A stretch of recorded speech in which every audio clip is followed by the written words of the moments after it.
కడప జగన్ అడ్డా కాదని గత ఎన్నికలోనే రుజువైందన్నారు పులివెందుల టీడీపీ ఇన్ఛార్జి బీటెక్ రవి. త్వరలో వైసీపీ ఖాళీ అవుతుందన్నారు. వచ్చే మహానాడు నాటికి జగన్ లోపలికి పోవటం ఖాయమన్నారు. మహానాడు సందర్భంగా కడప జిల్లాకు సీఎం చంద్రబాబు నాయుడు వరాల జల్లు కురిపించే అవకాశం 100% ఉంటుందంటున్న బీటెక్ రవితో మా ప్రతినిధి దీపిక ఫేస్ టు ఫేస్. కడపలో మహానాడు కార్యక్రమం జరుగుతుంది. ఈ రోజు రెండో రోజు. ప్రస్తుతం ఒకసారి మనతో పాటు పులివెందుల ఇన్ఛార్జ్ బీటెక్ రవి గారు ఉన్నారు. ఆయనతో మాట్లాడే ప్రయత్నం చేద్దాం. సార్ నమస్తే అండి. ఈరోజు రెండో రోజు చాలా అద్భుతంగా మహానాడు కార్యక్రమం జరుగుతుంది. ఒకే ఒక క్వశ్చన్ సార్, కడప అంటే జగన్, జగన్ అంటే కడప అనేది అందరం విన్నాము ఇప్పటి వరకు కూడా. కానీ అధికారంలోకి రాకముందు కూటమి ప్రభుత్వం నుంచే ఇక్కడ ఒక ప్లేస్ తీసుకొని అక్కడ టీడీపీ ఆఫీస్ని పెట్టడం అనేది అందరూ చాలా ఆశ్చర్యపరిచే విషయం. అసలు మీరు ఏ ధైర్యంతో అసలు స్టార్ట్ చేయాలనుకున్నారు? దీంట్లో సింపుల్, మా ధైర్యం కన్నా మాకు అవసరం. పులివెందుల్లో మేము ఏదన్నా ఒక ప్రెస్ మీట్ ఇవ్వాలన్నా, ఒక కార్యక్రమాలు జరపాలన్నా, ఇంకోటి జరపాలన్నా కూడా మాకు ఒక చిన్న ఆఫీస్ అనేది అవసరం. ఆఫీస్ అనేది మేము ఎవరితో రెంటల్ అగ్రిమెంట్ మాట్లాడుకున్నా, ఖాళీ స్థలంలో రెంటల్ అగ్రిమెంట్ మాట్లాడుకున్నా కూడా వాళ్ళని బెదిరించి ఇవ్వకుండా చేశారు. కాబట్టి మాకున్న శక్తితో అక్కడ మేమే ఒక ల్యాండ్ కొని కంపల్సరీ ఇది అవసరం కాబట్టి మేము చేసుకోవాల్సి వచ్చింది. వాళ్ళు ముఖ్యమంత్రిగా ఉన్నారు, దానికి ఆఫీస్కు పర్మిషన్లు రాకుండా ఇవన్నీ కూడా అడ్డపన్నారు. అవన్నీ కూడా అధిగమించి ఆఫీస్ కట్టుకున్నాం. ఇంకోటి, మీరు ఇప్పుడు జగన్ అడ్డా గిడ్డా అంటారు. జగన్ అడ్డా ఎక్కడుంది చెప్పండి? ఉమ్మడి కడప జిల్లాలో 10 సీట్లకు 7 సీట్లు గెలిచిన తర్వాత ఇంకా మీరు జగన్ అడ్డా అంటే మేము ఒప్పుకోము. జగన్ లేదు, ఏం లేదు, అయిపోయింది జగన్ కథ. అతను తొందరలో లోపలికి పోతాడు, అవినాష్ రెడ్డి లోపలికి పోతాడు, ఇతను లోపలికి పోతాడు. వైసీపీ పార్టీ అనేది వచ్చే మహానాడుకు నాకు తెలిసి జగన్మోహన్ రెడ్డి ఊచ లెక్క పెట్టుకుంటాడు. వైసీపీ పార్టీ అనేది ఉండదు. కాబట్టి ఇంకా వైసీపీ పార్టీనే లేనప్పుడు జగన్ అడ్డా లేదు, ఇక్కడ ఏమీ లేదు. అంటే కడపలో నిర్వహిస్తున్నారు కదా, ఇప్పుడు కడపని ఎక్కువగా అభివృద్ధి బాటలో నడిపించాలనేది కూడా చంద్రబాబు గారి ముఖ్య ఉద్దేశం అంటారు. ఈ రోజు సంక్షేమ పథకాలు కానీ ప్రణాళికను కానీ ఈ రోజు అనౌన్స్ చేయబోతున్నారు కడపకు సంబంధించి. సంక్షేమం అంటే అది రాష్ట్ర వ్యాప్తంగా చేసేది. మా కడపకు ప్రత్యేకంగా సంక్షేమం ఏమి ఉండదు.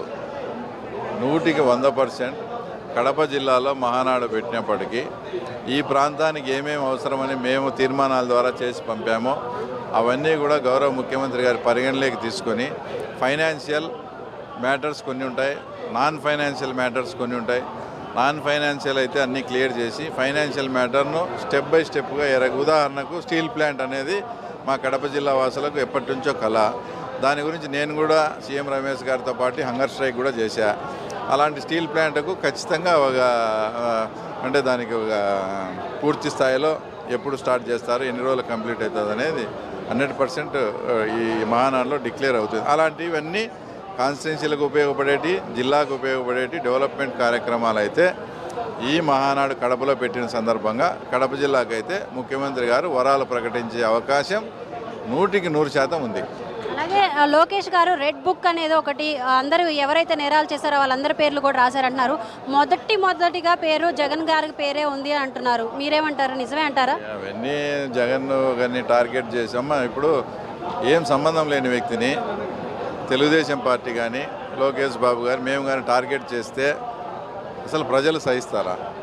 ప్రజలే ఒప్పుకోరు. ఏదైనా అతను తప్పు చేసి ఉండి చట్ట ప్రకారం పోతా ఉంటే దాన్ని ఏదన్నా హర్షిస్తారు. అంతేగాని ఏ సంబంధం లేని వ్యక్తిని ఏదంటే చేస్తే కూడా చట్ట ప్రకారం మాకు అధికారం ఉందని చేస్తే గతంలో జగన్మోహన్ రెడ్డి లాగా చేసేందుకే పరిపాలన చేసేటట్లయితే జగన్మోహన్ రెడ్డి మారి వచ్చి చంద్రబాబు నాయుడు ఎందుకు కావాలో అట్లే పరిపాలన చేసేది. అది వేరు, ఇది వేరు. ఈయన ఆ రెడ్ బుక్లో ఫస్ట్ పేరు జగన్ ఉంది. ఇప్పుడు గవర్నమెంట్ వచ్చిన తర్వాత, ప్రభుత్వం వచ్చిన తర్వాత 11 నెలలు అయింది కదా. ఈ 11 నెలల్లో జగన్ రెడ్డిని అరెస్ట్ చేయాలంటే స్టేట్ పోలీసు ఎప్పుడైనా అరెస్ట్, అది కాదు.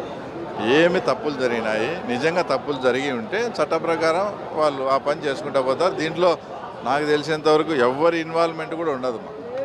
సో ఫైనల్ క్వశ్చన్ సార్, మిమ్మల్ని పులివెందుల ప్రజలు మళ్ళీ ఎమ్మెల్సీగా కానీ ఎమ్మెల్యేగా కానీ చూడాలనుకుంటున్నారు, అది ఎప్పటికీ నెరవేరుతుంది? అదే ముఖ్యమంత్రి గారు నిర్ణయం తీసుకోవాలి. అది మనం అదృష్టంగా మనకు ఫస్ట్ టైం కంటెస్ట్ చేసిన తర్వాత కూటమి ప్రభుత్వం వచ్చింది, మనకు ఇన్ఛార్జిగా ఉన్నాము. మాకు అనేకమైనటువంటి బాధ్యతలు ఉన్నాయి, కొన్ని పనులు కూడా ప్రజలకు చేస్తూ ఉన్నాం.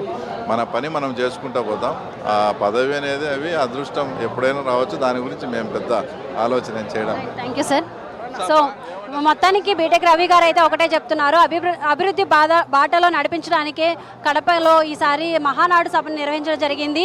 జగన్ ఇలాగా కాదు, ఇది ఉమ్మడి ఏదైతే కూటమి ప్రభుత్వము అధికారంలోకి వచ్చినాక మొత్తానికి ఇది కూటమి ప్రభుత్వం చేతిలోకి వచ్చిందంటూ కూడా బీటెక్ రవి గారు చెప్తున్నారు. కెమెరామెన్ రామకృష్ణతో దీపిక, మహానాడు ప్రాంగణం నుంచి.